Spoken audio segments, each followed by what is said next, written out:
നല്ല കൊതിയൂറും കാശി ഹൽവയുടെ റെസിപ്പിയാണിത്.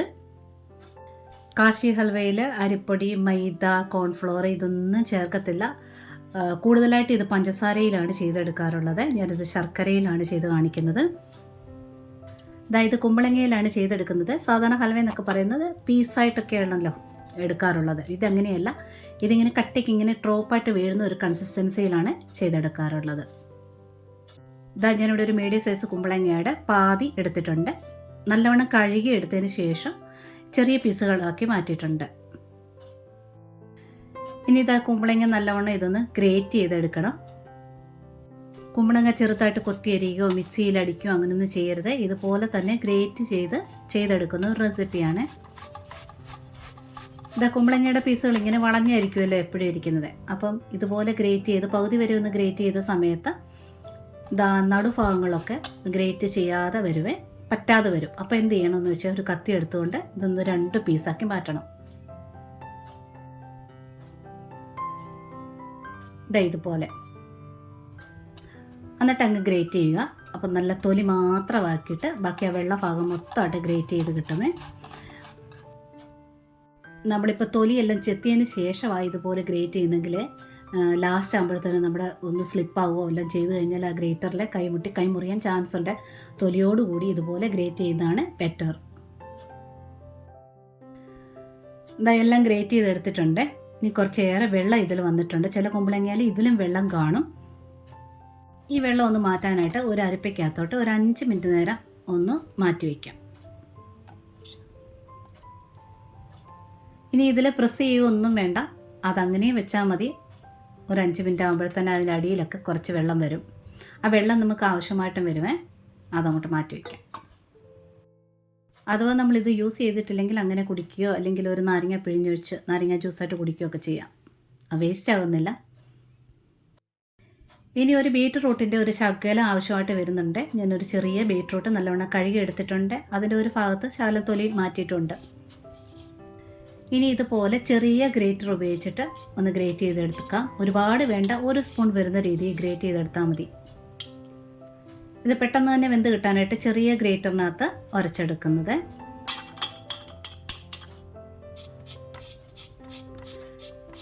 ഇത് 1 സ്പൂണായിട്ടുണ്ട്. ഇത്ര മതിയേ. ഇതിലെ ബീറ്റ്റൂട്ടിൻ്റെ ടേസ്റ്റ് ഒന്നും ഈ ഹൽവയ്ക്ക് വരത്തൊന്നുമില്ല കേട്ടോ. 1 സ്പൂൺ മാത്രമേ ഞാൻ എടുത്തിട്ടുള്ളൂ.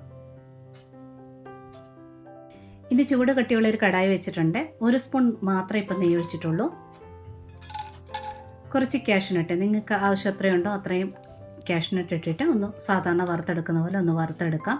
ഇതിൽ വേറെ ഒന്നും കിസ്മിസോ അങ്ങനെയൊന്നും ചേർക്കത്തില്ല കേട്ടോ. ആ നെയ്യുടെ ബാലൻസ് വന്നിട്ടുണ്ട്. അതിലോട്ട് കുമ്പളങ്ങ ചേർക്കാം.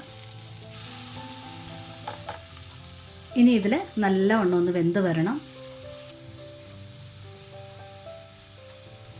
നല്ലവണ്ണം ഇളക്കി കൊടുത്തുകൊണ്ടിരിക്കണം.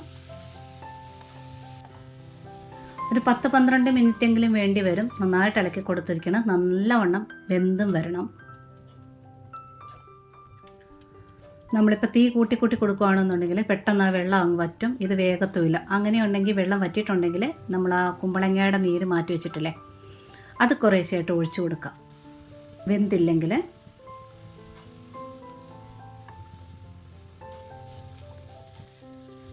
ഇതിൻ്റെ വെള്ളമൊക്കെ വറ്റിയിട്ടുണ്ട്. ഇനി കുറച്ചുകൂടെ ഒന്ന് വേകാനുണ്ട്. ഞാൻ കുറച്ച് വെള്ളം ഒഴിച്ചു കൊടുക്കുകയാണ്. അതിൻ്റെ പകുതി ഒഴിക്കുന്നുള്ളൂ. ഇടയ്ക്കിടയ്ക്ക് കുമ്പളങ്ങ എടുത്തൊന്ന് കയ്യിലൊന്ന് ഞെരടി നോക്കുക. നല്ലതായിട്ട് വെന്തിട്ടുണ്ടോ എന്ന് ചെക്ക് ചെയ്യുക. ഒന്ന് വേണമെങ്കിൽ ടേസ്റ്റ് ചെയ്ത് നോക്കാം. പച്ച ടേസ്റ്റ് എന്തെങ്കിലും തോന്നുന്നുണ്ടോ ഇല്ലെന്ന് ചെക്ക് ചെയ്യുക. ഇത് നല്ലവണ്ണം ഒന്ന് വെന്തിട്ടുണ്ട്. കുമ്പളങ്ങ നന്നായിട്ട് വെന്തതിന് ശേഷം 1 സ്പൂൺ നെയ്യൂടെ ചേർത്തിട്ട് ആ നെയ്ക്കകത്ത് ഒരു 2 മിനിറ്റ് നേരത്തേനൊന്ന് നല്ലവണ്ണം ഒന്ന് വഴറ്റി കൊടുക്കുക. ഇങ്ങനെ ചെയ്യുമ്പോൾ ഒരു നല്ല ടേസ്റ്റ് കിട്ടും. വെള്ളം വാർന്നതിന് ശേഷം ഗ്രേറ്റ് ചെയ്ത കുമ്പളങ്ങയുടെ അളവ് 2 കപ്പായിരുന്നു. കപ്പിൽ അമ്മയ്ക്ക് എടുത്തിട്ടുണ്ടായിരുന്നു 2 കപ്പ്. നെയ്യിലൊന്ന് വഴറ്റിയെടുത്തിട്ടുണ്ട്. ഇനി ചേർക്കുന്നത് അതേ കപ്പിന് തന്നെ 1 കപ്പ് ശർക്കരപ്പൊടിയാണ് ചേർക്കുന്നത്. ഈ ശർക്കരപ്പൊടിയിൽ കല്ലുകട്ടയൊന്നും ഇല്ലാത്തതാണ്, അതുകൊണ്ടാണ് നേരിട്ടങ്ങ് ചേർത്തത്. ശർക്കരയ്ക്ക് പകരം ഇതേ അളവിൽ തന്നെ പഞ്ചസാര ചേർത്താലും മതി. പഞ്ചസാരയിലാണ് ഇത് കൂടുതലായിട്ട് ചെയ്ത് കാണാറുള്ളത്. പഞ്ചസാരയിലാണ് ഇത് ചെയ്തെടുക്കുന്നതെങ്കിൽ ലാസ്റ്റിൽ ഹൽവ കാണാനായിട്ട് ഭയങ്കര ഗ്ലേസിങ് ആയിരിക്കും. കാണാൻ നല്ല ഭംഗിയായിരിക്കും പഞ്ചസാര ചെയ്യുമ്പോൾ. എന്നാലും ടേസ്റ്റിലൊന്നും വ്യത്യാസമൊന്നും വരുന്നില്ല കേട്ടോ. ശർക്കരയൊക്കെ നല്ലവണ്ണം അലഞ്ഞ് വന്നിട്ടുണ്ട്. ഇനി ഇതിലോട്ട് ചേർക്കേണ്ടത് 1 സ്പൂൺ നെയ്യൂടെ ചേർക്കുവാണ്. ഞാനിപ്പം 3 സ്പൂൺ നെയ്യായിട്ടുണ്ട്, അത്രയും ഞാൻ ചേർക്കുന്നുള്ളൂ. ഈ ഒരളവിന് 3 സ്പൂൺ മതി. ഇതിനകത്ത് നല്ലവണ്ണം നെയ്യ് ചേർക്കുന്ന ഒരു ഹൽവയാണ് കാസി ഹൽവ. പക്ഷേ എന്നിരുന്നാലും ഒരു 3 സ്പൂൺ ധാരാളമായിരിക്കും, ഇല്ലെങ്കിൽ 4 സ്പൂൺ വരെ ചേർക്കാം. ഇതിലെ കുമ്പളങ്ങ നമ്മൾ കഴിക്കുന്ന സമയത്ത് ഒരു ക്രഞ്ചി ആയിട്ട് നമുക്കത് ഫീൽ ചെയ്യും. എന്ത് വെച്ചാണ് ഇത് ഉണ്ടാക്കിയെന്ന് മുന്നേ കഴിക്കാത്തവർക്ക് ഇത് മനസ്സിലാകത്തേയില്ല. ഇത് കുറേശ്ശായിട്ട് സൈഡിൽ എണ്ണ ഇങ്ങനെ വിട്ട് വരാനായിട്ട് തുടങ്ങുന്ന സമയത്ത് നമ്മൾ ഗ്രേറ്റ് ചെയ്ത് വെച്ചിരിക്കുന്ന ബീറ്റ്റൂട്ട് ചേർക്കുക. വളരെ ചെറുതായിട്ട് ഗ്രേറ്റ് ചെയ്തെടുത്തിരിക്കുന്ന കാരണം ഇത് പെട്ടെന്ന് വെന്ത് കിട്ടും. അതിൻ്റെ കളറ് പെട്ടെന്ന് ഇളകിയിട്ട് ഒരു പ്രത്യേക ഒരു കളറ് കിട്ടും. ഇതിനെ ഫൈനലിൽ കാണാനായിട്ട് നല്ല രസമായിരിക്കും ഇതിൻ്റെ ഒരു കളറ്. പിന്നെ ബീറ്റ്റൂട്ടിൻ്റെ ടേസ്റ്റ് ഒട്ടും ഇതിൽ വരത്തുമില്ല. സാഫ്രോൺ കുങ്കുമപ്പൂവ് കൈവശമുണ്ടെങ്കിൽ ഒരല്പം ഈ സമയത്ത് ചേർക്കാവുന്നതാണ്. പഞ്ചസാര ചെയ്തെടുക്കുകയാണെങ്കിൽ ആ സാഫ്രോൺ ചേർത്തതിൻ്റെ കളർ വ്യത്യാസവും എല്ലാം പെട്ടെന്ന് അറിയാനായിട്ട് പറ്റും. ഒരു മഞ്ഞ കളറായിരിക്കും കിട്ടുക. ഇനി ഞാൻ 2 ഏലക്ക പെട്ടെന്ന് പൊടിച്ച് കിട്ടാനായിട്ട് 1 സ്പൂൺ പഞ്ചസാരയ്ക്കകത്ത് നല്ലവണ്ണം ഒന്ന് പൊടിച്ചെടുത്താണ് ചേർത്തത്. ഇതിൽ സാഫ്രോൺ മാത്രമായിട്ട് ചേർക്കുന്നവരുണ്ട്, ഏലക്ക മാത്രമായിട്ട് ചേർക്കുന്നവരുണ്ട്. സാഫ്രോണും ഏലക്കയും കൂടെ ചേർത്ത് ഉള്ള ഫ്ലേവർ ചെയ്യുന്നവരും ഉണ്ട്. ഇത് നല്ലവണ്ണം ഇതൊക്കെ മടങ്ങി വരാനായിട്ട് തുടങ്ങിയിട്ടുണ്ട്. സൈഡിലൊക്കെ നല്ലവണ്ണം എണ്ണ വിട്ട് വരാൻ തുടങ്ങിയിട്ടുണ്ട്. ആ സമയത്ത് വറുത്ത് വെച്ചിരിക്കുന്ന കാഷ്നട്ട് 2 പിഞ്ച് ഉപ്പൂടെ ഒന്ന് ബാലൻസ് ആകാൻ വേണ്ടി ചേർത്തിട്ടുണ്ട്. വീണ്ടും നന്നായിട്ട് ഇളക്കിയെടുക്കുക. അത് കളർ നല്ലവണ്ണം വന്ന് അടങ്ങിയിട്ടുണ്ട്. ബീറ്റ്റൂട്ടിൻ്റെ ഇങ്ങനെ മടങ്ങി വരണം. ഇത് പീസ് ഒന്നും ആക്കുന്ന ഹൽവയല്ല. ഇതുപോലെ ഡ്രോപ്പായിട്ട് കട്ടിക്ക് ഡ്രോപ്പായിട്ട് ഇങ്ങനെ വീഴണം. ആ ഒരു കൺസിസ്റ്റൻസിയിലാണ് ഇതെടുക്കേണ്ടത്. നല്ലവണ്ണം ഇത് മടങ്ങി ഇങ്ങനെ വരണം. നെയ്യൊക്കെ സൈഡിൽ ഇങ്ങനെ നല്ലവണ്ണം വിട്ടും വരണം. അതുവരെ നല്ലവണ്ണം ഇളക്കിക്കൊണ്ടിരിക്കുക. കുങ്കുമപ്പൂ ചേർക്കുന്നുണ്ടെങ്കിൽ ഒരു 2 സ്പൂൺ നല്ല ചൂടുവെള്ളത്തിൽ കുതിർത്ത് വെച്ചതിന് ശേഷം ചേർക്കുക. പാലിനകത്ത് കുതിർത്ത് വെക്കരുത്.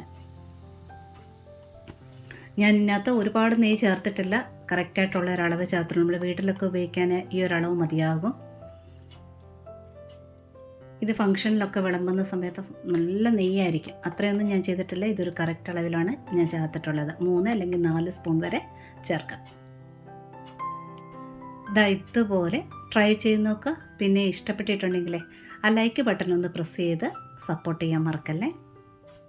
ഒന്ന് സബ്സ്ക്രൈബ് കൂടെ ചെയ്തൊന്ന് സപ്പോർട്ട് കൂടെ ചെയ്തേക്കണേ. നോട്ടിഫിക്കേഷൻ ബെൽ ബട്ടണിൽ ഓൾ ഓപ്ഷൻ ഒന്ന് എനേബിൾ ആക്കി ഇടാനും മറക്കല്ല. ഒരുപാട് സ്നേഹത്തോടെ താങ്ക്സ് ഫോർ വാച്ചിങ്.